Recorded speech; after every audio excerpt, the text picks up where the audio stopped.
Oh, that's a body. That's a body? That's a fucking body. What's going on? Found her? No. I have been trying to call her. I've been trying to reach her. I don't know where she's at. She left me at Papa's at the bar. Police have just arrived at Ana Prado's house. The night before, she was out celebrating her best friend Yanira Cedillos' 30th birthday. By morning, Yanira hadn't shown up to work. Police department, come to the door! She has a protection order against perp and he's been coming around. What these officers don't yet realize is that over the next 6 days, the man responsible for Yanira's disappearance will call the police himself, pretending to help. He will let detectives search his car, search his house, and hand them his phone. He will tell them a story that almost makes sense. It just won't be the truth. Do you think Yanira's dead?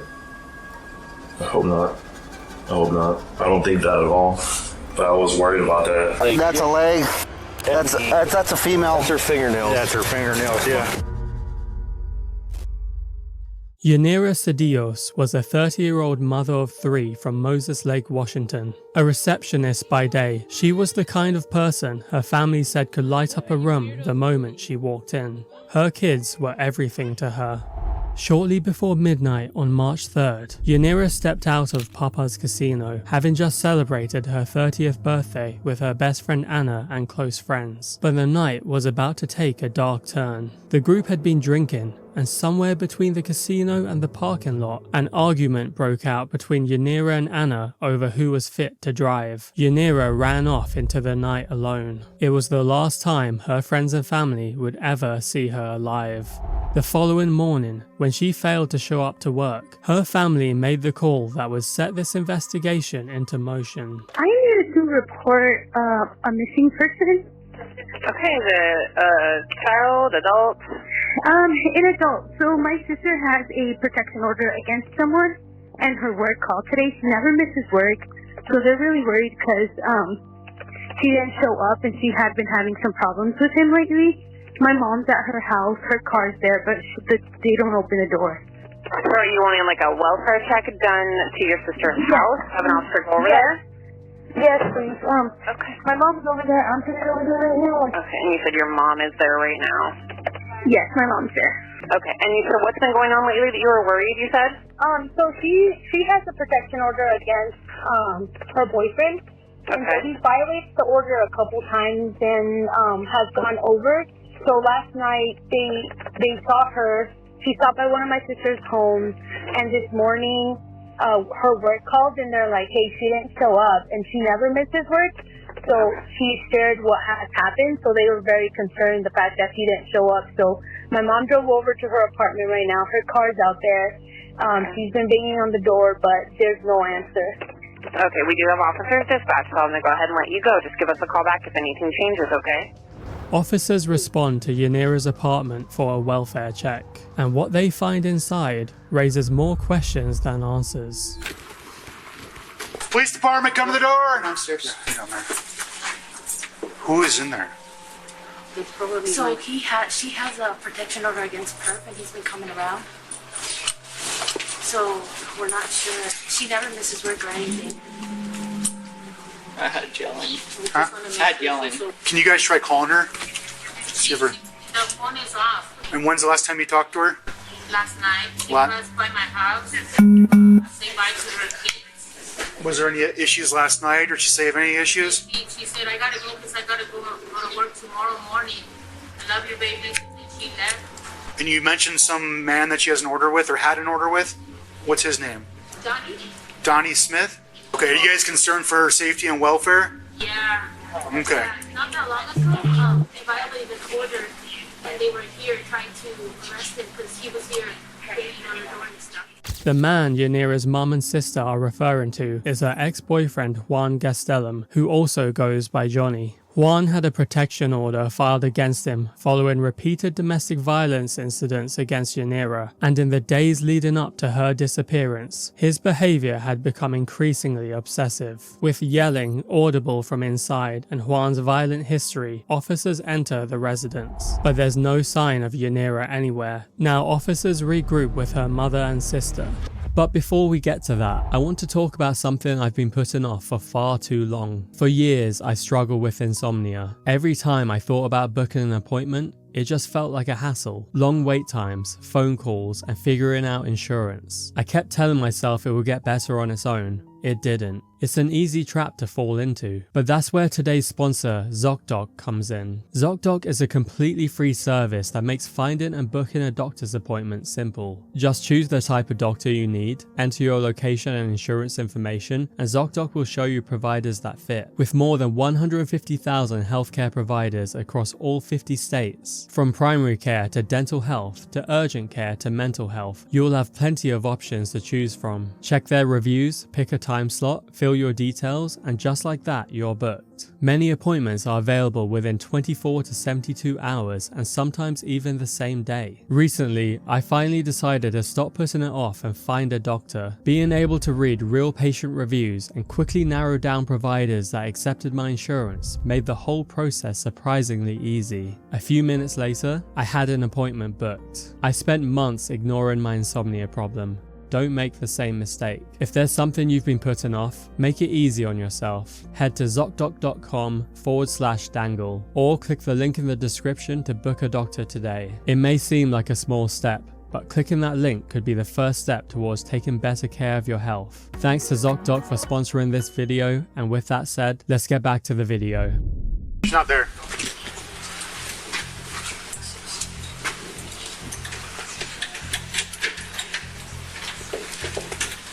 I was a little concerned somebody was hiding in that laundry room. Yeah, no signs of any foul play or anything like that. But she's not there. And this is her car? No, that's mine. Hers is the white one. Okay. Honda.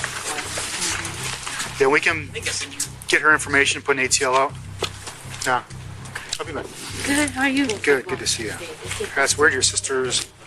Yeah. She's reported a lot of times because when she ended the relationship, he got very violent. So she went through Debbie to put the protection order and stuff.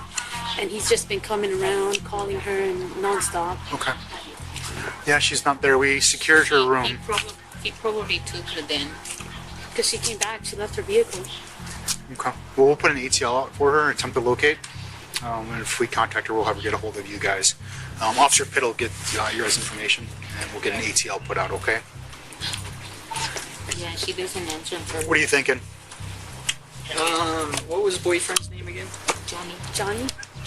Just get an ATL out for her and maybe try to look him up, get a hold of her. Yeah, I think we arrested him last time we were here for assault. Okay. She doesn't answer, Yeah, we'll get an ATL. I mean, she I'm never... gonna go make this phone call. Okay. These guys got you. Okay, Good thank to see you. you. Yeah. Thank you too. Okay. With no sign of Yanira at the apartment, officers decide the next logical step is to visit Ana, Yanira's best friend and the last person she had spent the night with. What's going on? Found her? No. I have been trying to call her. I've been trying to reach her. I don't know where she's at. She just left me. What about you? She left me at Papa's at the bar. What happened last night? It's just nothing. But she left. She said she was going to the bathroom. I think she's with her ex-boyfriend. What's his name? Is it Juan? Yes, Johnny. Johnny or Juan? Well, his legal name is Juan, Okay. I think, but he goes by Johnny. And she was texting him. So I'm 100% sure she's... He lives in Henderson. But she came with me. Where does he usually stay at? I'm not sure who. Do you know if she has her phone? She did have her phone, yeah, because she was talking to him on the phone when she left. And she was like, hey, I'll be back and then go to the restroom. And so I sat there, I wasn't going to leave without her, and she never came back. Okay. And so I went outside to look for her. Have you heard from her? Mm-mm. And when was the last time you saw her? I saw her, so she was there with me the whole night until that one moment. And she was talking on the phone with him, and she said she was going to go to the restroom. It was like, and she never came back. If you had to guess what time that was, I mean, I'm sure it was blurry, but your best guess. I think I'm going to say it was like 11:30. And I talked to him on the phone too, and I told him to stop calling her because she... On her phone or yours? On hers. Because he just kept blowing up her phone, and I told her not to leave with him, and she was going to go with him. And she she's like, oh, I'm going to use the restroom, then, you know, I'll believe her. According to Ana, Yanira stepped away to use the restroom and never came back. Juan had been blowing up her phone all night with texts and calls, which is why Ana strongly suspects she left with him. With both Yanira's family and her closest friend pointing in the same direction, officers decide to dig deeper into exactly who Juan Gastelum is. What do you know about him? Oh, my camera's off. I'm on. I don't like him. Why don't you like him? Because he's done a whole bunch of stuff to her. Could you elaborate? So I understand there's domestic. I Yeah, just want to hear from you. she's called the cops multiple times. Okay. I told her she changed her number just barely a week ago, and to avoid him, and she said that he found her number. I don't know how. Why would she be trying to avoid him? Have you seen her or seen him hit her before? Or just I haven't been there. Okay. It's when times that she showed up to my house because he used to live up here, just over his apartment. What kind of stuff would she tell you that he does? He would push her. He would hold her really strong. He would. Has he ever threatened her before with words? Like that he's going to do something to her? Not that I've heard of, but that she said, I think so. Okay. But I haven't heard. Do you know of any? Has he ever choked her or tried to strangle her or anything like that? Not that I've seen, and not that she's told me either. He did it to my grandson, her oldest son. Oh, really? Yeah, he was physically abusing my grandson. Yeah, when he was telling me a night before last night that he hit him with the glass on his head. Oh, he did tell me that too. He told me that he glass bottle or like a cup, and he hit him in the back of the head. And on his shoulder. And how old's your grandson? He's 8 years old. And one night he was sleeping and he was choking him with the blanket. There's another question I was going to ask. Have you ever seen her? Just anyone? Yanira. Yanira. Yeah, she had a big bruise on her shoulder. That was a few months ago. No? So you've seen her with more people? Yeah. She came to my house. And he even broke her room's door. Yeah, Did she say where they came from, those bruises? Yeah, she came here. She was trying. If I remember correctly, she was trying to get some stuff from him, and she went to his house to get the stuff, and some fight happened, and he broke her phone. He shattered it, and so she was bleeding from her fingers. Do you know? I don't know if I asked you this or not. Do you know if he was in town last night? Did she tell you that? Oh, I know he was in town. Okay, he was in town. Because I talked to him. When I talked to him, he told me, because I was like, hey, stop calling her. She's with me. You know, it's her birthday. We're just trying to celebrate. Don't come. Because he was in Arizona originally. And then he's like, oh, I thought to take you to come back. And I wanted to surprise her. I'm like, why are you going to surprise her? So he was trying to see her? He was already on his way when I was talking to him. So I'm 1,000% sure that she's probably with him. I just don't know where they would go. But they said she got in the car because she was on the phone with him. She's like, I'm going. I'm 1,000% sure. Oh, so she was on the phone? She was, no, she was on the phone. And she told you she was with him? She was on the phone, and she was on the phone previously, and then her phone kept ringing when she said she was going to go to the restroom, and I just knew who it was. Okay. All right, just give us a call, okay? Yeah. All right, cool. Thank you. Ana reiterates what the family had already told police. Juan was physically abusive towards Yanira, but she adds something new. He had also assaulted Yanira's son. Juan had now become the prime suspect in the case, and officers pay him a visit. Hey, I'm looking for Juan. Juan? Yeah. Hey, Juan. Corporal Flato, Hermiston Police Department, just your contact being recorded. Could you take your hands out of your pockets for me just for a second? So, I'm here because Spokane Police Department. Okay, they called me. They said that they're looking for, how do you say her name, Ernie? Yanira, okay. So, do you have any idea where she's at? Not at all, man. That's why I was trying to call to figure out. I just barely found out that she's missing. Okay. So, you weren't up there at all?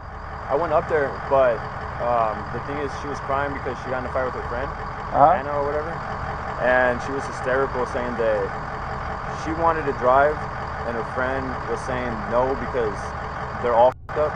Okay. And then they got into it, and her friend told her or whatever to her. He said, "You ain't a friend" and all that. And she was crying. She was hysterical. And I was trying to like get her to go home. She didn't want to. She said she wanted to go see Anna because she said that nobody was there for her. She's all by herself, and that how could she do that? She was just fucking hysterical, crying. So I tried to get her to go home. She didn't want to. And then she said that she was ended up going back to Papa's where they were drinking and stuff. And then some guy was calling her during that on Snapchat. And then she said that she was just gonna go back over there. Okay, and where's that at? Papa's? Yeah, where's that? It's right there in Moses. It's like a bowling alley, tap house thing. Okay. They said they got video footage of them and stuff. Okay. So, and then that's why when I just found out, I was just trying to call, like, I was like, what the f-? She was like, you know, and I've been trying to contact her all morning, messages, calling, and nothing was, I thought she had me blocked, so I was like, all right, because she told me to leave her alone, and she didn't want nothing to do with me, because she said, I'm, like, we're done, and all that stuff. So if people are saying that she left with you, she didn't live with me, and that you went and got her, that would be, that's not true? No, I'm saying, like, I went to go look for her, but she didn't go home with me. She ended up leaving back to wherever the f*** she was going to go to. According to Juan, he too is concerned about Yanira's whereabouts and has been trying to reach her all night. He claims she never went home with him, but with everyone Yanira spent the night with pointing in the opposite direction, the officer isn't buying it and conducts a search of the residence and car. Is this your car? Yes, my car. Okay. And would you be willing to let us walk through, make sure she's not in the house? Yeah, she's not in there, yeah. I'm just asking if you'd let us look. Yeah. Right now, it's a missing person investigation. We're just trying to double check. Yeah. Did you see her last night? I did. That's what I'm saying. Do you mind if I look at your car? Go ahead, man. Here, I want to. No, that's what I'm saying. She was crying and hysterical, man. You can go through whatever you want to go through. She was crying. She was hysterical. All right. She was really upset about her friend Anna because she said that nobody. Did she go with you anywhere? Well, I took her back to her house, but she didn't want to go back to her house. Cool. And then she ended up saying that she was going to get it because she had her keys, and she said she was going to drive to Papa's. I said, just go inside. And then when she was going to go inside, that's the last time I saw her. And would you be willing to open the trunk for me? Yep.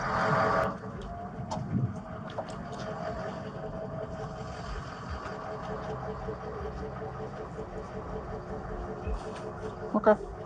No, honestly. I appreciate it, man. We're just, we're getting weird reports, you know. Dude, I'm worried because that's my ex, and I still care about, I still love her, dude. And right.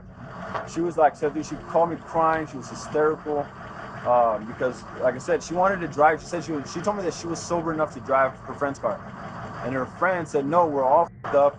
And I don't know what altercation they got into where Anna ended up calling her f*** you or something like that. Then she told me, she said, well, you ain't a friend, and she left her. That's what she told me, that Anna left her. When I contacted Anna today, she said that she never left her. She went back to Papa's. But Yanira saw her drive off, or whatever the f***. That's what she was telling me. And she was drunk as hell, dude. Okay. And then after that, like I said, I was trying to get her to go home, and I told her, go inside. She goes, I have my keys. F*** that bitch. I'm gonna go tell her what's up. Like, she wanted to go fight her, and I told her, no, just go home. Okay. Like, if you want, I'll leave. She goes, you can leave too. I don't care. I was like, babe, I was like, come on, just go home, go to sleep. You're drunk. To your knowledge at all, was she in Hermiston? Not at all, man. Not at all. She wasn't in Hermiston at all. I didn't. Nope. Okay. Okay. Not at all. I swear to God, dude. I'm all right. Like, my mom just barely told me about this, and I started like, that's why I'm worried too. Like. Okay. Like I said, I still love her. I still care about her. Like, all right. You know what I mean? Yeah. That's all right. Well, I appreciate you taking the time to talk to me. Like I said, you can go through anything. No, I'm. At this point, I'm good. I appreciate you guys allowing us to do that. We're just. I just found out. That's what I'm saying. Like, that's why I called so I can, But I'm saying you guys can go through anything. I don't. Yeah. No. Yeah. No, all right. I don't know, man. Okay. I appreciate that. Thank you very much. In just minutes, Juan's story had already shifted from claiming Yanira never went home with him to now saying he drove her back himself. The officer presses with one key question: did Yanira go to Hermiston? There was a reason they asked. Earlier, officers had called Yanira's phone and someone had picked up. To avoid tipping off a potential suspect, they played it off as a wrong number. Then they traced the signal. It pinged near Hermiston, the exact same place Juan is currently staying with his sister and brother-in-law. Officers head back to the station, where Juan speaks with detectives again over the phone, and once again, he can't keep his story straight. How did you find out about Yanira missing? My mom called me because she said that my cousin has her on Facebook. Yanira has me blocked on pretty much everything. So I didn't know that, what was going on until my mom called me and she says, hey, she goes, call me real quick. I'm like, all right. So I called her and she told me that what was going down, that Yanira's missing, and the way my mom said it, she said everybody's pinning on me. I was like, what?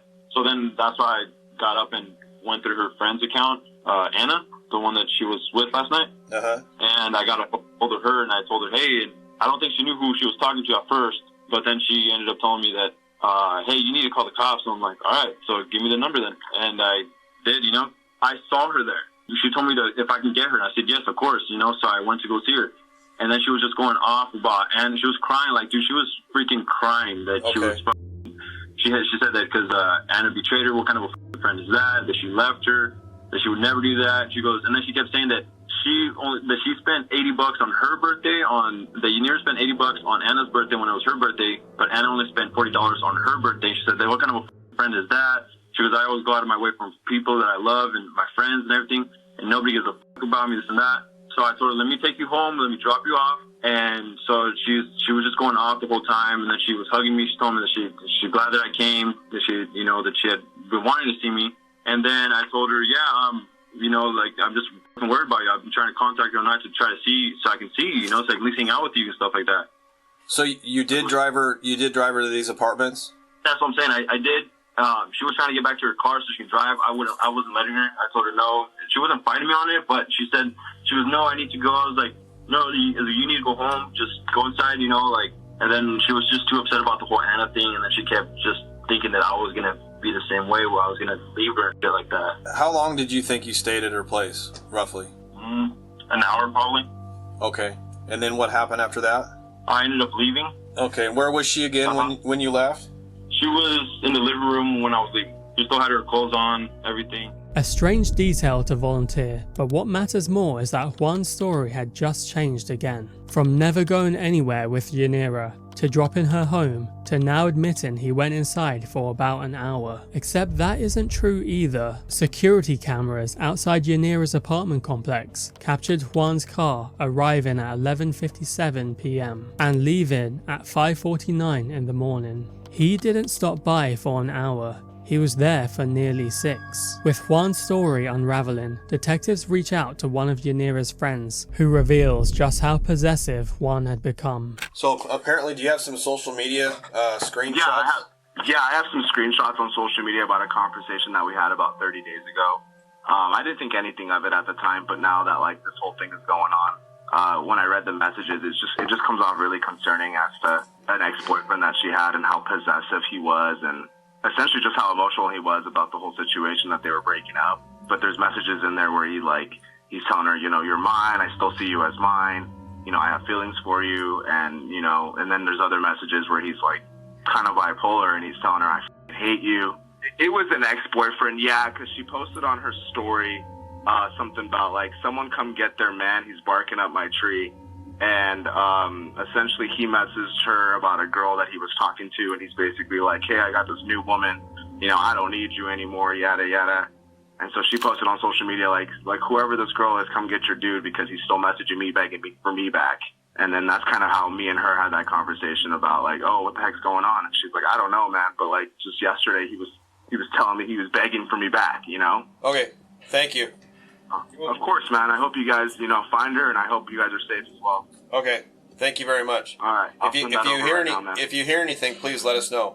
Oh, absolutely. We're all looking out for her right now. A lot of people are also on Facebook trying to figure out, anything we can. With the search for Yanira now underway, detectives bring in Ana, Yanira's best friend and the last person to see her the night she vanished. From the drive to Moses Lake to meet Frida, she was on the phone with Johnny. Oh, really? Mm-hmm. And how do you know that? Because she lies to me sometimes because she knows I don't like him. Mm-hmm. So she hides sometimes when she talks to him. Mm-hmm. She'll tell me, oh, he's just bothering me. Like always, he's bothering me. Mm-hmm. And I'm like, why is he, I was like, how did he get your number? She's like, oh, I don't know how he got my number. We went to the restroom, and then she was talking on the phone with him. And she was like, come in the bathroom, come in with me. I was like, okay. And then I was like, let me see the phone. And so she gave me the phone, and I was like, hello? And he was like, hey, what's going on? And I was like, I was like, why are you calling her right now? Like, why are you bothering her? She's with me. Like, what do you think we're gonna do? And then he was like, and then I was getting irritated, and I was like, why are you going to come? Because he kept saying that she had told me that he was in Arizona or out of state. And so I told him, I was like, aren't you in Arizona? Like, why would you even, care or bother to know where she's at? And he was like, I bought an expensive flight back just to come pick her up because I want to spend time with her because it's her birthday. And I kept asking him, why? Why do you care? Why are you going to come down? Like, what are you going to do? And then after that, she took the phone back. And so I stepped out and she walked out of the bathroom. I don't know if at that point she was mad at me. I remember walking out with her. And someone else was helping me as well. I had some 4-inch, 5-inch heels on that night, some boots. And at that point my feet were already kind of giving out. And I had a couple of drinks as well. And I just remember walking out into the parking lot. But then after that, I don't really recall much after that. Martin told me that me and her had an argument, but I don't remember what it was about. If something happened, I'm not trying to get you in trouble. Right? I just wanted to know what happened. Right, of course. It's my understanding you were a little bit intoxicated and wanted to do something after that. Yeah, they told me that I wanted to drive my car, and I was like, I didn't remember that part. I was like I said, I don't remember me trying to drive my car or what the argument, or even having an argument with her. And then the next thing I remember is walking or running, crying after her, calling her name. I remember crying. I was like, Yanira, Yanira, and I was crying, and then it went blank. And it went blank because I had fallen with my heels, and I was intoxicated, and I guess I kind of knocked myself out a little bit. She told me that he had mentioned a couple of times, actually a lot of times, that he didn't like me, that he doesn't like us hanging out, that he even thought at one point that me and her had a full relationship, as in that I liked her and she liked me. And that he just didn't like me. Because he said that I was putting things into her head, telling her to leave him and all that stuff, which, I mean, of course, she was my friend and I saw everything he did, so I told him multiple times, I don't like him, I don't know why you keep talking to him, texting him, whatever. Right.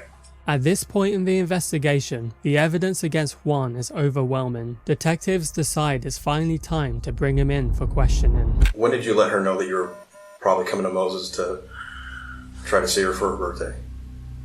Late. It's because she thought I was out of town, because I was telling her that I was out of town, but I was just trying to get her jealous by making it seem like I was on vacation and stuff. She told me, well, if you want to see me, come fly out to me. She was telling me stuff like that. And I was already going to surprise her. I was just waiting I was going to let her do her thing first, because she told me she was going to go out drinking. And so I'll go see her. I'll go see you, but I didn't tell her I'll go see her, but I was thinking I'll go see her, And then I told her, hey, I'm going to go see you. And then she got happy. But then she was I think she was already drunk at this point, because she kept saying different things. Like she was singing to me, all kinds of things. And then she'll hang up on me and stuff like that, Okay. According to Juan, he wanted to give Yanira space to celebrate her birthday with her friends, but detectives suspected the real reason was far more calculated, waiting until she was drunk enough that her judgment was compromised before making his move. And as the interrogation continued, Juan began to fill in details he had conveniently left out until now. I picked her up, and the first thing I said, what? Obviously I was worried. I was the first thing I said was what happened? Why did Anna leave you? Stuff like that. And she was just crying, yelling about that Anna, she was trying to explain to me why they got in a fight. How long did you guys stay there in that location talking about? It was probably brief. It was probably 2-3 minutes. And then I drove off. Okay. Back to her place. And then, so describe what happened after you guys got to the apartments. Well, we stopped and we parked a little bit. I hugged her and kissed her and stuff like that. She was happy to see me, but she was also still, I'm telling you, she was devastated. mostly about the whole Anna thing. I feel like she really didn't care I was there. Not in a bad way, just because I was just more worried about what happened to her. So I didn't really like try to be like, oh hey, I'm here for you, nothing like that. I was just listening to her because she was pretty upset with me still about, like, you know, she was drunk, so she was talking about our relationship, the shit that I put her through, the shit that we've been through. And then she was also talking about Anna, and then that's when she talked about she was looking for her debit card. She was looking for her keys because she dropped them in my car, and she was looking for them. I was like, "Did you even bring your keys?" I was like, and she goes, "Oh, I brought them." And she was looking for them, and then she was looking through her. She has a brown bag where she puts her phone in, and she has her cards in there. And that's when she noticed her debit card was missing. And then that's when she was like, I want to go back to Papa's. And I told her, well, let's go, I'll take you. But then she goes, no, I'm going to drive. And she got her keys and she wanted to go. I was like, you need to rest because you're really fucked up. She goes, you can leave too if you want. She goes, just like everybody always leaves me in my fucking life. She goes, my baby daddy was right. She goes, no one's ever going to love me. No one's ever going to be there for me. Like, just going and stuff like that, saying that nobody was there for her. And I told her, I'm here. I'm here for you right now. What are you talking about? And she goes, I've always been there for you. And then we went to go lay down. And I'm not gonna lie, we did have. I was gonna ask you that. That was one of my questions. We did have, because she got we got to the point where she was crying. She was talking about how she missed me, and we were laying there talking. And then that's when she cut me off and she talked about that baby thing I was telling you that she missed. She hasn't had her period. And she goes, "Oh, that's another thing I want to tell you." She goes, I missed my period because she's supposed to get it at the beginning of the month. And I told her, what do you mean? She goes, it's still the beginning of the month. I was like, it's really the 3rd. And she goes, no, I'm supposed to always get it on the 1st. And I was like, maybe you're just late. You've always been like that. Your period's always been weird. And then she goes, no. She goes, I could be pregnant. And she goes, what would you do if I was pregnant? I was like, well then, what would you want to do? I was like, and she goes, I only want it if you'd be in my life. I was like, because we would talk about trying to have a baby. Like, she would even say that too. Like, she would want one. And then we'd come to her conclusion. We're like, no, we don't want one. And then we just back and forth with it. So that day, she thought that if she had a baby, she thought I was going to just bail on her, like her baby daddy. I told her, no, like. If she was pregnant, would it be yours? Or would there be any reason to be someone else's? Nah. Like I said, I mean, if she was doing stuff behind my back, then. But most of the time, we're always on the phone calls, talking for like hours.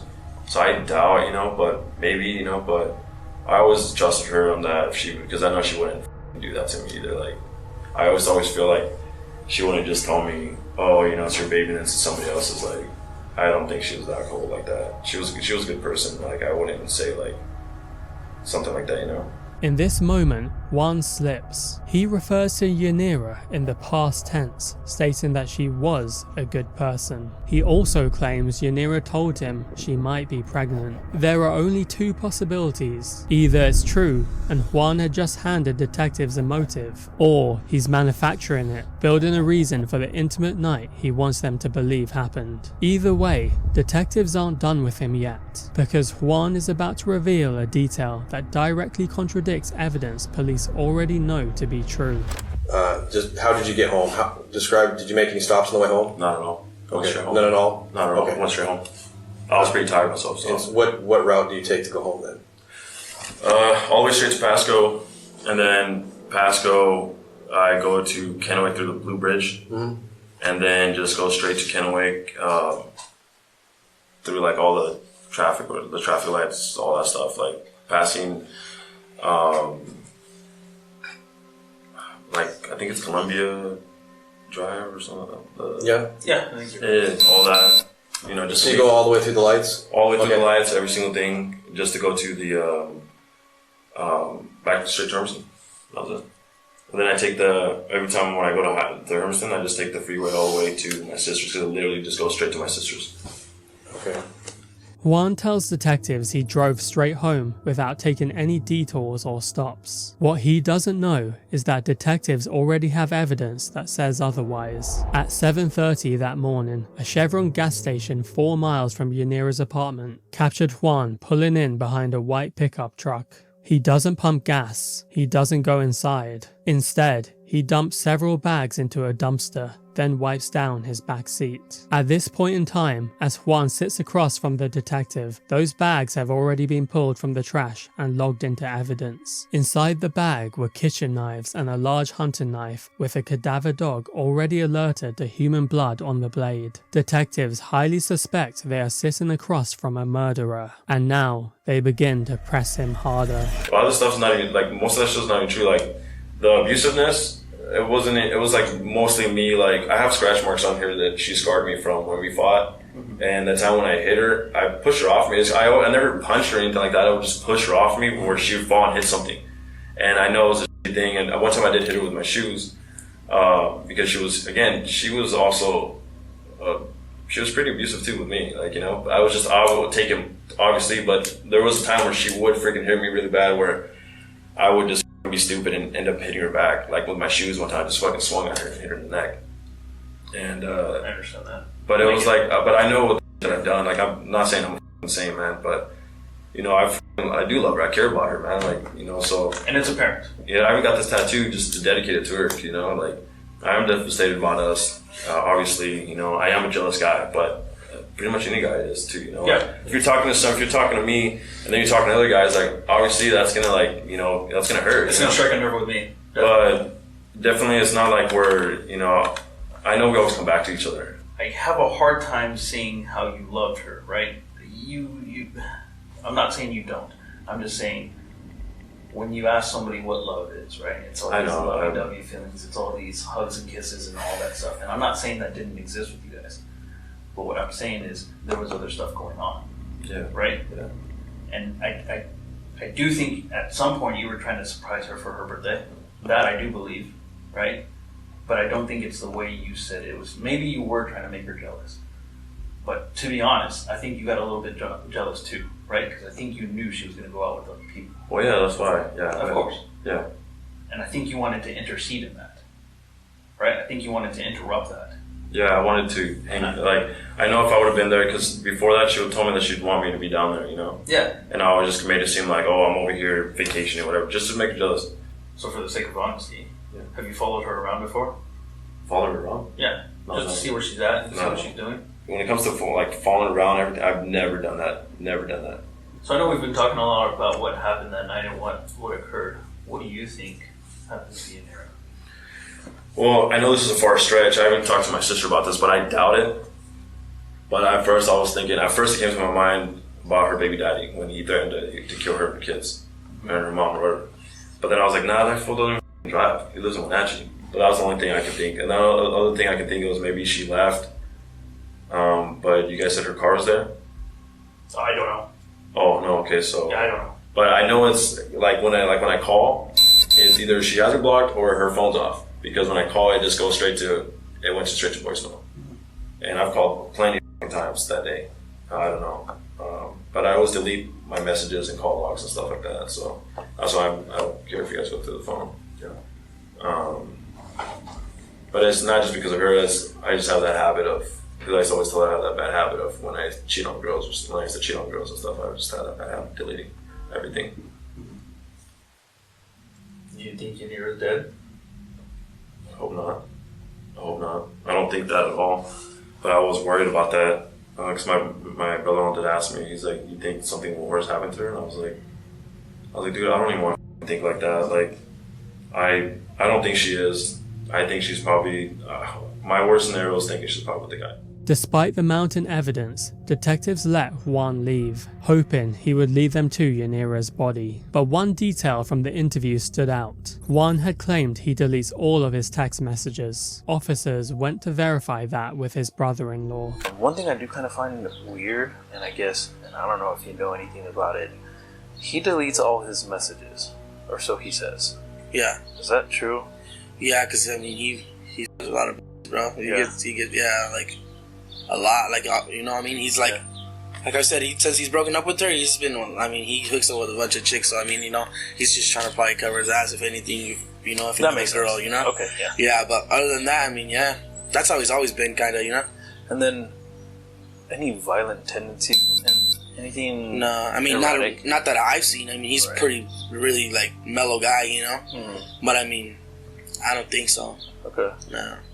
The brother-in-law confirms it. Juan deletes his texts to cover his tracks with other women. But it didn't matter. Detectives had already recovered his phone data, and what they found was deeply disturbing. Juan had documented himself with Yanira's body in graphic detail. Detectives believe she was killed within minutes of arriving home, meaning he spent the rest of that night alone with her body.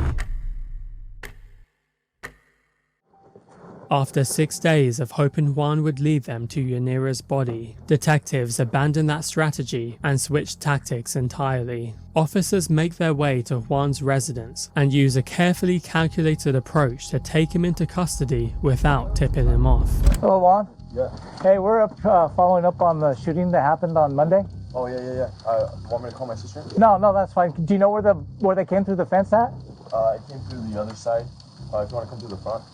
You're going to show us around front? You can come in. Okay. Right there.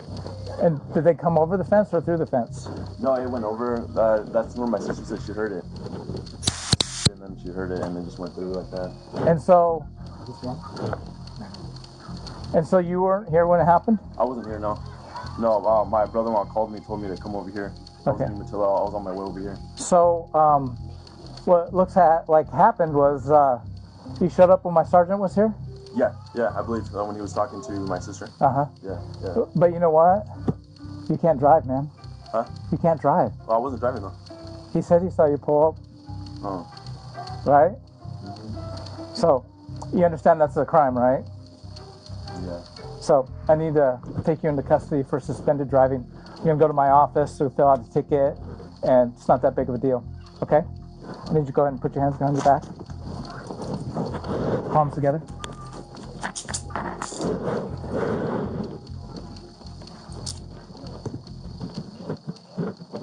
Oop. Sorry, I pinched your clothes. Turn your hand this way. That's not too tight, is it? You want to close the door? I don't want to see him. So, You have my sister? yeah, no problem. So you have the right to remain silent. Anything you say can and will be used against you in a court of law. You have the right to have an attorney present with you while you're being questioned. If you cannot afford to hire an attorney, one will be appointed to you at no cost to you. And you can end this conversation at any time. Do you understand that? So, you were simply driving because of the shooting and you had to get here, right? Yeah. So, you're concerned about your family, right? Yeah. So I can put that in my police report that the reason you were driving was you're concerned about your family. It may not negate the issue, but that's what I'll put in my police report. That way when it gets to the judge, he can look at it. He might understand. So we're not sure of the status of the brother who's involved, so we're trying to make sure that nobody knows that we're even in town yet. Okay, so they all think that he's being arrested for suspended misdemeanor. I have his phone. Yes, perfect. He wanted to leave it. I'm like, I'm sorry, that's our policy. We don't let people pass stuff off once they're in custody. Nice. He's already been Mirandized. We're just talking it up about where he's from and what he does and why he got a reckless driving ticket. So. And your detective is doing the impound? I don't know what's happening right now with the impound because I left. I wanted to get out of there before. Okay. Then I will hang up with you and let you talk to your guy, and then I'll wait for a phone call back. Okay. Okay, thank you, sir. Hey, does your surveillance see any cops over there right now? Yeah, last I checked, they had eyes on your guy. Let me double check right now. Ask if they still see the detective over there. Just come on my phone that has the. If I send a stand by. If I send a uniform over there, is that going to things up for you guys? Sure. And when are you going to come in? Or is somebody going to come interview him? I can. Sergeant McCain and Sergeant Ramirez are en route from Moses Lake. They've been en route for about an hour. Okay. I can stall doing the book-in process. No, my detective's right here. I'll send a uniform officer over to impound the car. Okay, perfect. Thank you. Juan is brought back in for questioning, but this time, something has changed. He's on edge. Did I need a lawyer or anything present by any chance? Just let me explain. So yeah, they arrested you on traffic warrant. They called us that they had you down here. So we wanted to come out and ask them some more questions. So because you're in custody, I'm going to read you your rights, okay? Yeah. And if you don't understand your rights, just ask the question. I'll explain it to you. So you have the right to remain silent. Do you understand that? Yeah. Anything you say can be used against you in a court of law. Do you understand that? You have the right at this time to talk to a lawyer and have him present with you while you're being questioned. Do you understand that? Yeah. If you cannot afford to hire a lawyer, one will be appointed to represent you before any questioning if you wish. Do you understand that? Yeah.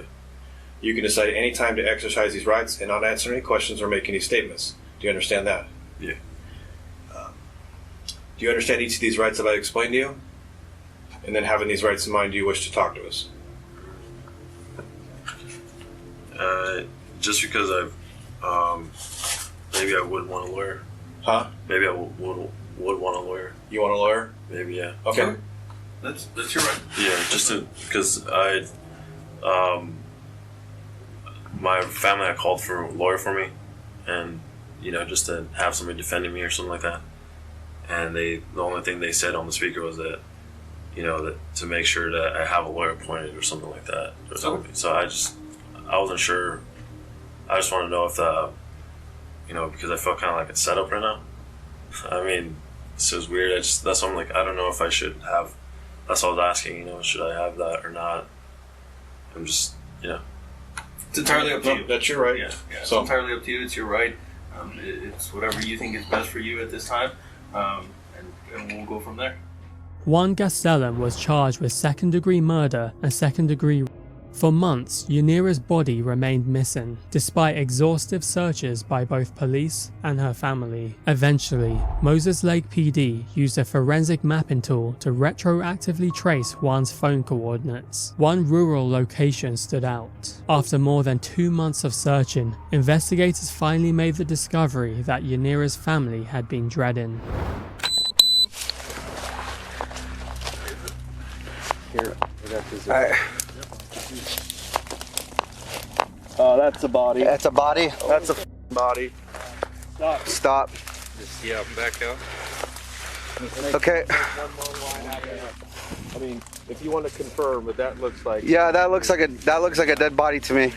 Oh yeah, but it's pretty decomposed. I'll just open it. Throw dogs and all sorts of shit. Pull it out, Kyle. No, that's human. Look at the leg. That's a leg. That's a female. That's her fingernails. Yeah, it's her fingernails. Hey, body camera's on. Is it on? Yeah, body camera's on. Oh God, that's stinchy. Go right back up this. Follow Gaddis. Just go right. One line out. How are we gonna mark it? Here, let's go to anybody got a chem light? Anywhere? Hey, we don't need to mark that. Hell, we can find that easily. Go grab a couple of those flags and I'm gonna call the chief. Body camera's on. We can find that easy enough. Not yet, dude. I need to let them know we found something. Because if somebody gets out. Something, but we don't. Okay. Okay. Well, it's got fingernails. I mean, it's not a. We found a body. It's human. Just call her and tell her we found a body. You can't give her the information about where it's at yet. I got Once it. you can, you will. I will. I got it. I'm gonna go up and make a phone call, guys. Somebody stay with it, and then I'll stay with the body. Yanira was found wrapped in her son's Lightning McQueen sleeping bag, bound with her own pillowcase. A detail that made one thing clear: whoever killed Yanira had access to her home. While Juan sat in jail, Yanira's family spent nearly 4 years mourning her loss, waiting for a day in court that felt like it would never come. Juan ultimately pled guilty to murder in the second degree with sexual motivation. He was sentenced to a minimum of 244 months in prison, upon which he will be eligible for parole.